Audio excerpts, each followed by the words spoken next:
The evolution of a lie. Well, the lie we're talking about is probably the biggest lie in human history. It comes from the IPCC, and it's climate alarmism that what we know of today. It's a huge lie. The evidence does not support it. In fact, in their own documents, they contradict themselves. It's unbelievable how this has penetrated every single part of our society. Now, I can't even see anyone today, even on the latest news channels like GB News, which are nearer to the truth than any other channel. I can't see anyone arguing that the whole thing, the whole basis of CO2 alarmism is wrong. And I'm certainly arguing that. That's what frustrates me most. And then I thought, how about me making a video which takes as a backcloth and answers the questions, where does alarmism come from? How did it develop? How did we end up in this situation we're in today? And that's what this video is about. It's to give you a backcloth understanding of how the lie evolved into this biggest lie the world has ever seen. The real original history of climate alarmism goes back tens of thousands of years, where people blamed all sorts of gods with the weather. In the medieval times, of course, we burned witches for the weather. Bad weather, let's hang some women or burn them alive. But we have progressed a little bit since then, and I'm going to move right forward to the 1970s. And there was a conference of 42 scientists from America and Europe. And they published a paper in the Science Journal. That's the leading journal in science. And that paper warned of the coming ice age.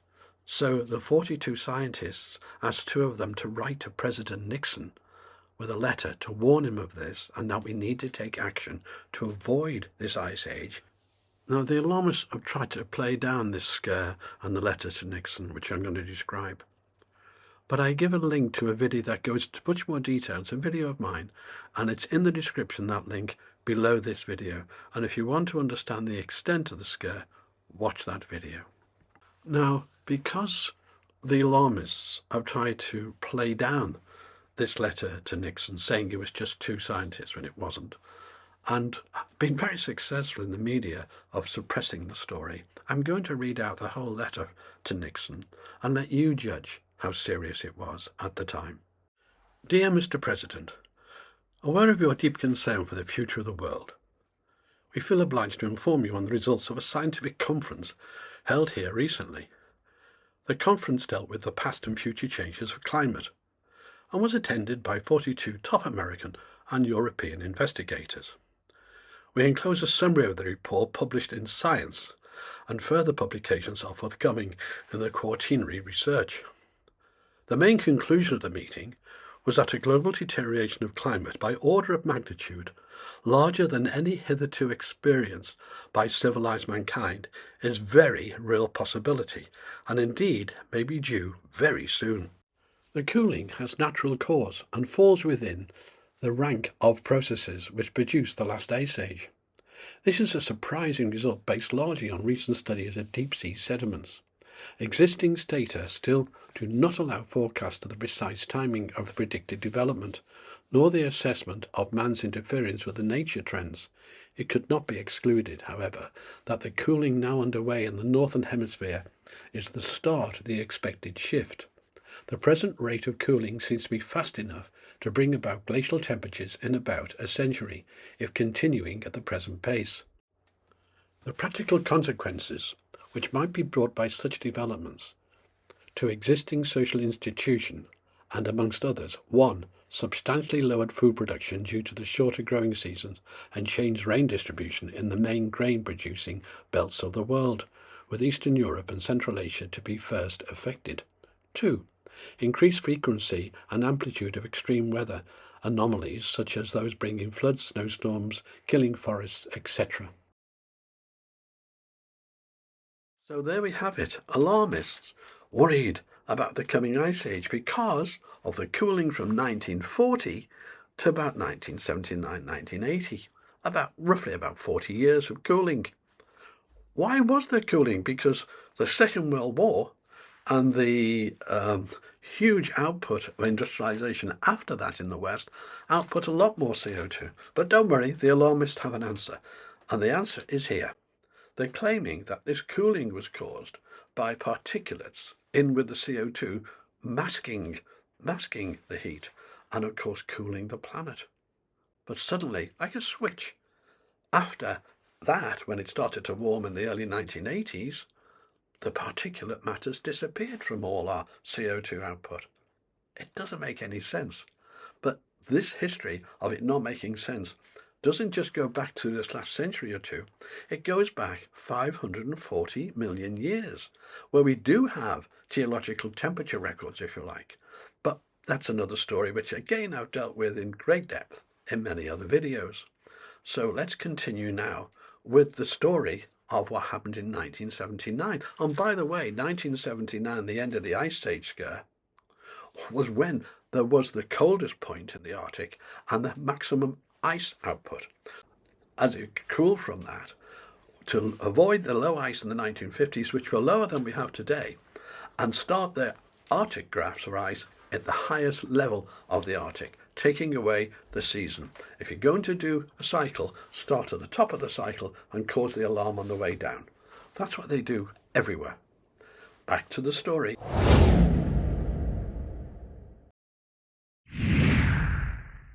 Yes, 1998 was the start of the global warming scare, and it started with the Vice President Al Gore and James Hansen from NASA getting together, concerned about the climate, and trying to arrange a congressional hearing. Well, they did arrange one. So how they arranged that and what they did was maybe the start of the tactics that seem to be embedded throughout the global warming industry, or what we know now as the climate change industry. So let's look at what the other senator who worked with Al Gore to create this congressional hearing, let's look what he had to say about the tricks they used on that day for that congressional hearing. The hearing that day was carefully stage managed to present a bit of political theatre. My comment here, well, they call it political theatre, I call it cheating. As it was later explained by Senator Tim Wirth, who served alongside Gore in the Senate, and like Gore was also interested in the topic of global warming. Quote, "We called the Weather Bureau and found out what historically was the hottest day of the summer. Well, it was June the 6th or June the 9th, or whatever it was. So we scheduled the hearing that day. And bingo, it was the hottest day on record in Washington, or close to it. What we did is we went in the night before and opened all the windows, I will admit, right, so that the air conditioning wasn't working inside the room." End of quotes. Well, there we are. They use cheating methods to get their point over, and that seems to run right throughout climate alarmism today. The very foundation was at the very beginning, and of course Al Gore went on to become a very, very rich man selling carbon offsets, when the whole thing actually is fake from the very beginning. But the evolution now of the lie just continued. But there was the bedrock, and don't forget, it was called global warming. This is important. So the 1998 shenanigans did stir things up, and the United Nations got together on their first report based on the 1990 work, and I quote from their 92 comment. "The global mean surface air temperature has increased by 0.3 to 0.6 centigrade over the last 100 years. By the way, that's 100% differential, but never mind. It has increased. I wouldn't argue it definitely increased since the Little Ice Age, etc. The size of this warming is broadly consistent with predictions of climate models." I can't let that go. But it is also of the same magnitude as natural climate variability. So here the IPCC is recognizing natural climate variability. The unequivocal detection of the enhanced greenhouse effect from observations is not likely for a decade or more.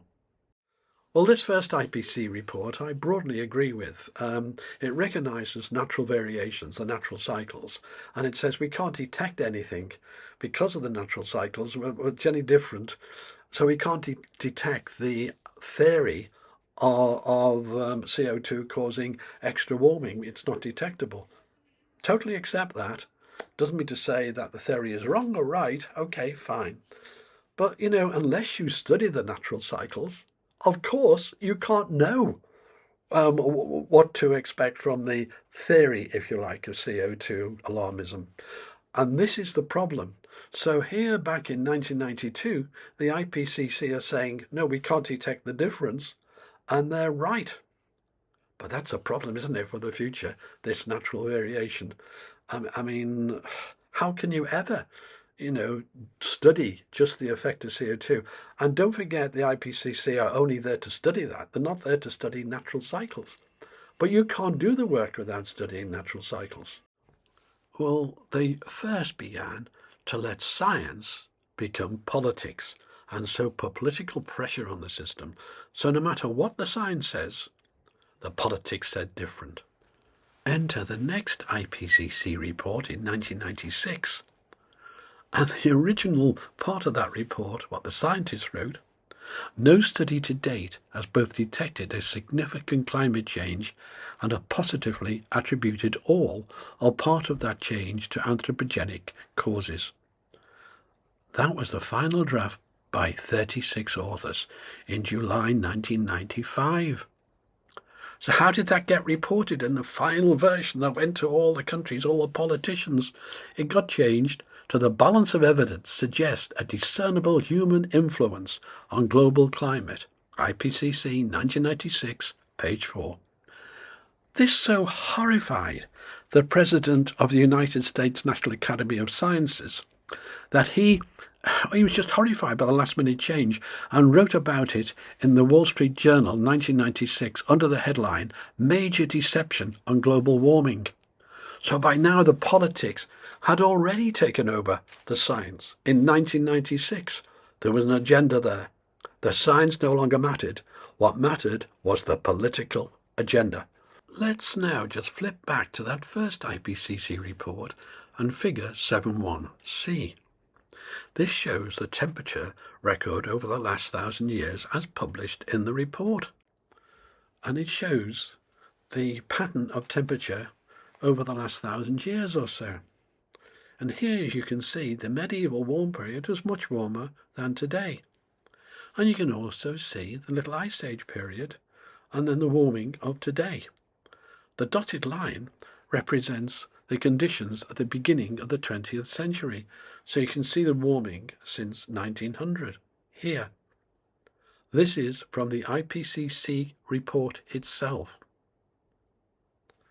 So with such natural variations as big as that, why would we even looking for extra warming? I mean, really bad warming considered the past was even worse.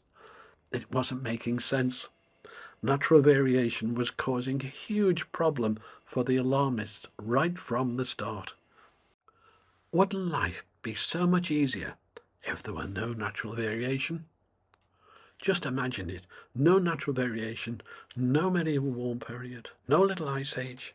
In fact, just constant sort of temperatures really within a very small range for thousands and thousands or even millions of years before now, and suddenly man comes along. That would make life easier. And let's face it, let's have some real exponential growth in the 20th century. Let man really destroy the planet by super warming it. So let's really go off here and make it into a hockey stick shape. And that is what exactly happened. So we now welcome Dr. Mann and his 1999 hockey stick.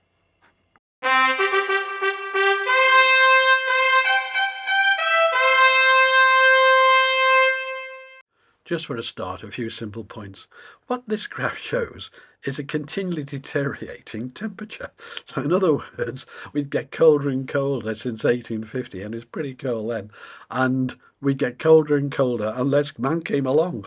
But nevertheless, ignoring that point, the hockey stick graph was based on incorrect procedures for statistics, which has been clearly shown and proven. It was based on incorrect data, but worst of all, it merged different graphs together without telling you. It didn't obey scientific principles. And I've done a completely separate video on this. It's here, and it's also linked in the description below this video. So it was this hockey stick that was going to have this huge influence on climate alarmism. So let's now nip to the next IPCC report and see the influence it had. So here it is, the third report, 2001. In the light of new evidence and taking into account the remaining uncertainties, most of the observed warming over the last 50 years is likely to have been due to the increase in greenhouse gas concentrations. In other words, you're to blame. And it's based on the hockey stick. But the National Academy of Sciences again reviewed this notorious hockey stick and concluded that the hypotheses that the 1990s were the warmest years and 1998 was the warmest year in the millennium are less than plausible. And that's in the 2006 report from the National Research Council. So even then, there was clear doubt. Well, actually, anyone examining the hockey stick would understand why it's implausible. And so are the claims for 1998 being the hottest year, etc. We are now in full global warming hysteria. And now we also entered the era of changing historic data. Let me give you an example. This is the NASA temperature graph going back to 1880, based on the 1999 reports. So clearly the 1930s were hotter, and then it cooled, as we know, from the 1940s until 1980 when it warmed again. But clearly the 1930s were the hottest. But just 2 years later, in 2001, NASA have a new graph for the same period, and suddenly the 1930s are now cooler than today. But hold on here. I can hear the alarmist cry. You just compared global temperatures here to USA temperatures. That's not fair. But just to make the point, here are the USA temperatures adjusted, and it's just the same result. They always cool the past and increase the temperature of the current. Now let's go back to that NASA 2001 global temperature adjusted graph. Notice the levelling of the temperatures between 1940 and 1980. No longer the nice drop to the ice age cometh. No, pretty well they're trying to dampen that out as much as possible. History has to be changed. Now there are reasons why they change the data. They call it homogenizing the data. And I've dealt with many videos to explain the nonsense of that. But I'm just showing you what they did, and they've done that ever since. They've changed historic data from the recorded values to what they consider to be the correct values. In effect, they lower the past and increase the current. Now please note that 1911, according to the new adjusted version, was a very cold year, when in the recorded version it was a hot year.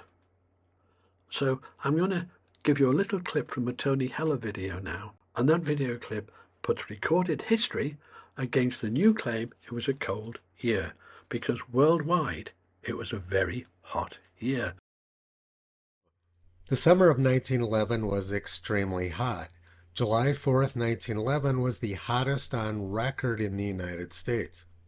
At least 3 states were over 110 degrees Fahrenheit. 30 states were over 100 degrees Fahrenheit, and every single state was above 90 degrees Fahrenheit on July 4th, 1911. A July 1911 heat wave killed thousands of New Englanders and sent many over the brink of madness. In every major northeastern city, the sweltering heat drove people to suicide. During 11 hellish days, horses dropped in the street and babies didn't wake up from their naps. Boats in Providence Harbor oozed pitch and began to take on water. On July 4th, 1911, Boston reached 104 degrees Fahrenheit, which is their all-time record temperature. The Boston Globe reported 112 degrees in Maine and 110 degrees in New Hampshire. Temperatures this hot are completely beyond the comprehension of modern Americans. And the heat was even worse in Europe. They had a 70-day heat wave which killed more than 40,000 people in France and more than 1,000 people in Germany. On November 29, 1911, Panama recorded world's record rainfall of 2.5 inches in 5 minutes. During 1911, China experienced the 8th deadliest flood on record, which killed as many as 100,000 people. The July heat wave in 1911 killed thousands of people in the United States, and there was a similar one in May which killed hundreds of people. Well, what they've done is change history. And George Orwell really hit the nail on the head with his quote. He who controls the past controls the future. We're constantly changing facts, rewriting history to make things easier, to make them fit in with our preferred version of events. Never was a truer word spoken than with climate change. And of course, those events in 1911 are one of many. When you study history, none of the revised data and temperatures fit with history. So now dropped in AR4 in 2007. The problem by now was that the Earth had stopped warming. From about 2000, it stopped and started to plateau out. And even to this day, there's no significant warming at all. And in fact, there's now evidence we're turning down. And the natural cycles, by the way, now predict we're going to cool until 2035. However, that doesn't stop AR4 from making its normal propaganda announcements. But it was criticised. Just read this.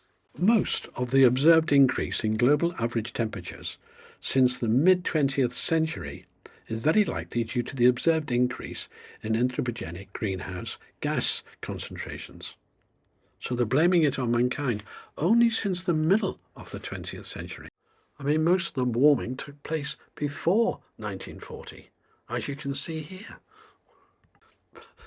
This is a marvellous change in history. But, a few years later, the UN Inter-Academy Council actually issued a critical review of the IPCC and that report. And it wrote, equally important is combating confirmation bias, the tendency of authors to place too much weight on their own views relative to other views.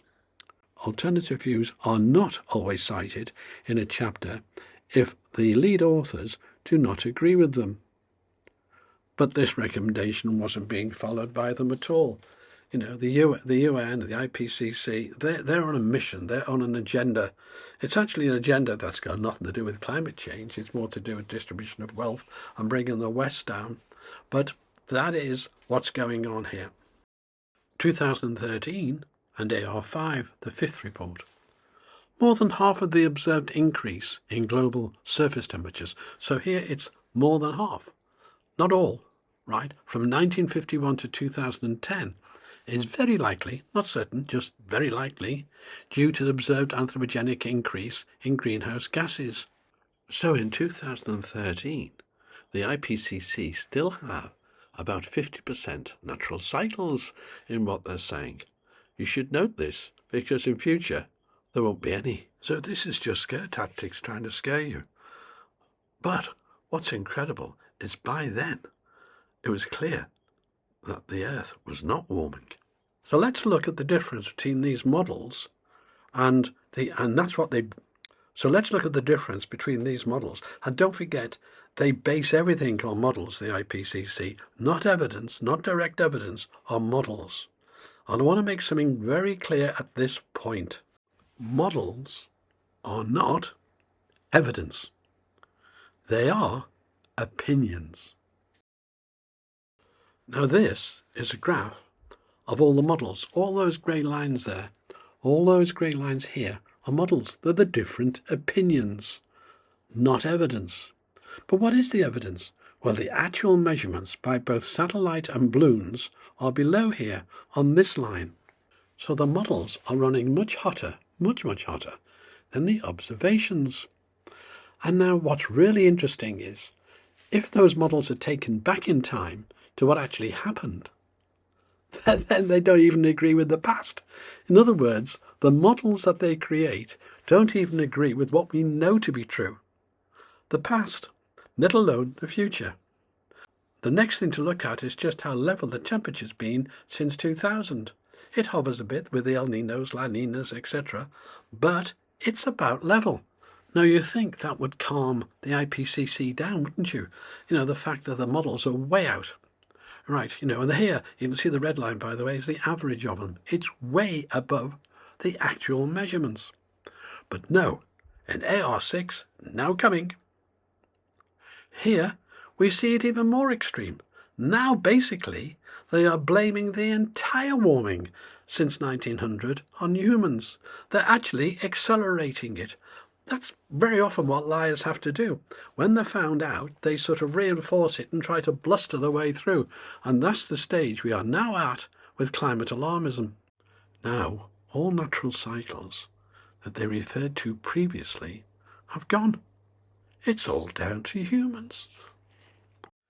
In effect, we have ended up with a ridiculous situation whereby AR6, the final report from the IPCC, they're making things even worse, and they're taking actually the extremes of those alarmist models.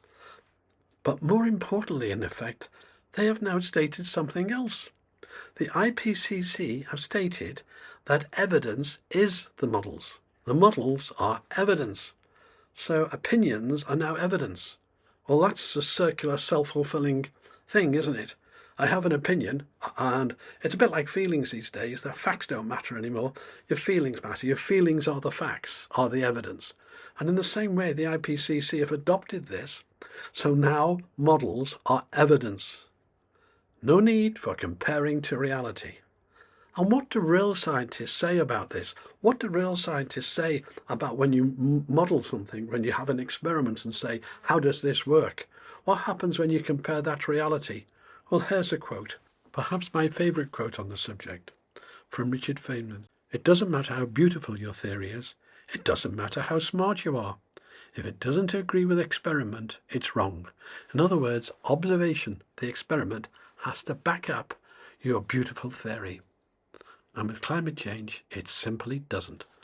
But unresistible is yet another quote, and this is from Volker Braun. A scientist is a man who changes his beliefs according to reality. A theist is a man who changes his reality to match his beliefs. And that is exactly where we are. We are now in a religion. It's like an ideology. And that's what they're doing. They're just trying to match everything to it. I'm watching meteorologists on the news saying things like, we've just had the hottest day and such, when it's not true. They are, and no meteorologist could possibly understand the subject and take a day or a month's temperature and say that's climate change. You can't do that. You have to take it over decades, many decades, sometimes over 100 years or more to see a pattern. I mean, some of the patterns are up to 100,000 years. And one of the most significant patterns, by the way, is 230 years. So you can't simply say that. And anyone who says that does not understand the difference between climate change and meteorology and weather, in other words. So please don't fall for this extreme weather alarmism. When I started making these videos for a while ago now, there wasn't any real extreme weather alarmism. I tended to hear a little bit of it, so I named it extreme weather alarmism. Today it's rampant. Today it's all about extreme weather alarmism, even though the past in every respect was much worse. I mean, as a water resource engineer, I can tell you, and I was water resource engineer for Wales, I can tell you that droughts, for example, are far less than the past. The worst drought the UK's ever had was back to 1775 or so. So it's ridiculous what they're doing today. And what I've tried to do in this video is just give you some idea of a backcloth to it all. I haven't gone into detail. I've referred to a few more videos, but I've got about 60 videos or more now explaining much more detail about each part of this. I could go on just tearing AR6 apart, because they even destroy their own argument within their own documents, believe it or not. But, we're going to get technical to do that. I don't want to get too technical, because my job is to show you the science, show you the truth, but bring it to everybody. And any scientist, no matter how clever they are, if they can't explain what they're doing to a non-scientist, then normally they're not right. Normally they're hiding behind something, and you shouldn't do that. Anyway, it's been another long one. It didn't mean to be, but it's ended up another long one in trying to do this backcloth to how alarmism has happened. I hope you enjoyed it, and I'd like to thank you for watching. Thank you.